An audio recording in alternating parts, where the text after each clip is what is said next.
Imagine you're running a local pizza joint, and you really want to nail down your true average delivery time. You track a random sample, say 28 deliveries, and you find they took an average of 36 minutes. But here's the massive problem. Does that mean literally every single pizza you ever deliver is going to average exactly 36 minutes? No way! That is just one tiny sample. The true average for your whole business? It's a total mystery. So how do we actually solve it? Well, by the end of this explainer, you're going to understand the core concept of a confidence interval. We'll break down the exact math formula behind it and show you how to apply it to real-world stuff, from those pizza deliveries to testing cell phone radiation. We're basically taking all the guesswork out of statistics today. Let's get right into it. Part 1. Anatomy of an interval. Let's look at the absolute foundational building blocks we need to make this work. Our very first building block is called the point estimate.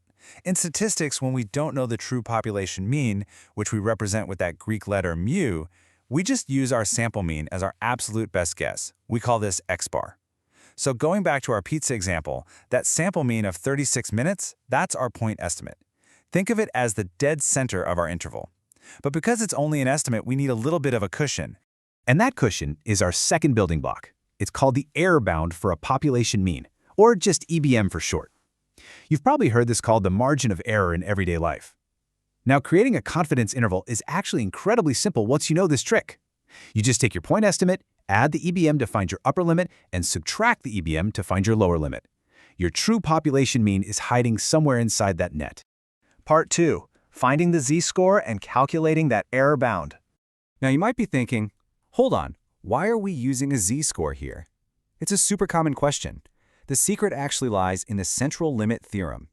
This theorem tells us that if our sample size is big enough, the distribution of those sample means is going to follow a normal distribution, that classic bell curve. And since it's a normal distribution, we can just use standard normal z-scores to figure out our probabilities. So the really crucial step here is picking your confidence level. Let's say we want to be 95% confident in our pizza delivery estimate. To capture the central 95% of our bell curve, we have to leave out 5% total. That means splitting it up, 2.5% in the left tail and 2.5% in the right tail. The exact z-score that corresponds to this cutoff, it's 1.96. Going exactly 1.96 standard deviations in either direction gives us that sweet 95% confidence area. Okay, let's lay out the exact playbook we're going to use for literally any problem like this. Step 1, calculate your sample mean, your x bar. Step 2, find the z-score that perfectly matches your desired confidence level. Step 3, calculate the error bound using a specific formula we're about to look at. And Step 4, construct the final interval by simply adding and subtracting that error bound from your mean. Part 3. Real-world math examples. Let's see how this works with cell phone radiation levels.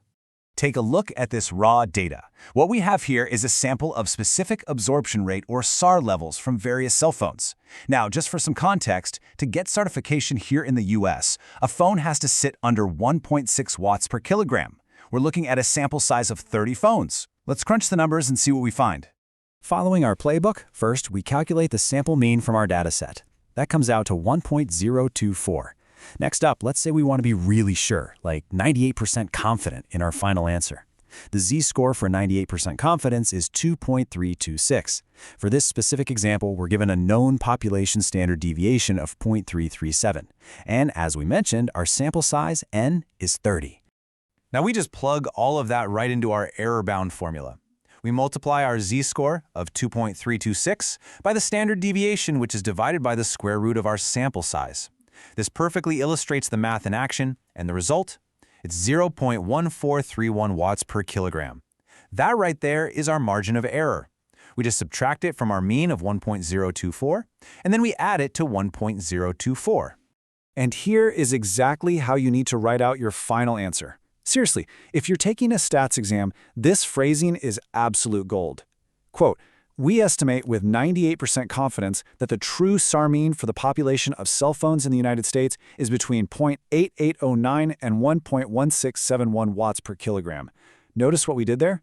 We stated the confidence level, the specific population parameter, and the final interval with its units.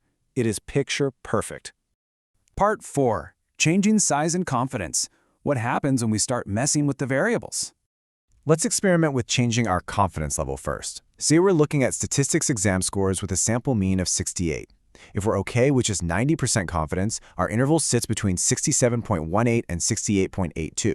But if we suddenly demand 95% confidence, watch what happens. The interval stretches out from 67.02 to 68.98. Why does it do that? Well, to be more confident that you actually caught the true population mean, you literally need to cast a wider net. So increasing your confidence makes your interval wider. But what if we tweak the sample size instead?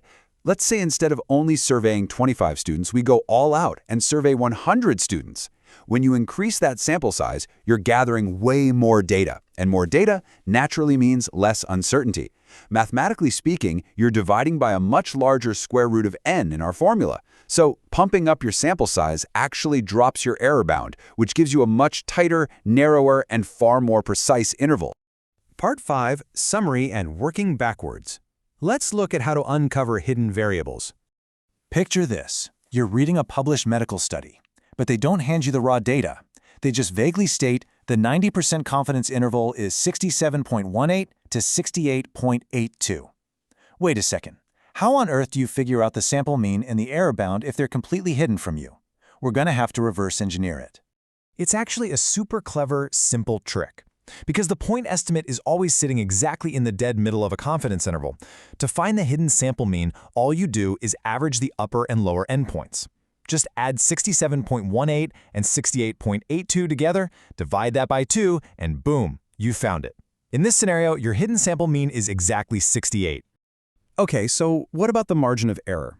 To extract the error bound from a finished interval, you first need to find the total width of the interval. You do that by subtracting the lower value from the upper value. That gives you the entire spread. Then just chop that difference in half, divide by 2. So 68.82 minus 67.18 is 1.64. Divide that by 2, and your error bound is 0.82. Look at that. You just completely reverse engineered the study's math. Before we wrap this up, here's your ultimate cheat sheet for everything we tackled today. The point estimate, that's always your sample mean. Your error bound, that requires tracking down that normal distribution z-score. Remember, if you want higher confidence, you're going to end up with a wider interval. And if you go out and get a larger sample size, you get a much narrower, precise interval. We've officially solved the pizza delivery mystery and figured out cell phone radiation limits. But I gotta warn you, there's a catch. Everything we did today relied on one absolutely massive assumption, that we already knew the population standard deviation. But what do we do in the real world when that population standard deviation is just completely unknown? Well, that requires a whole different mathematical tool called the student t-distribution.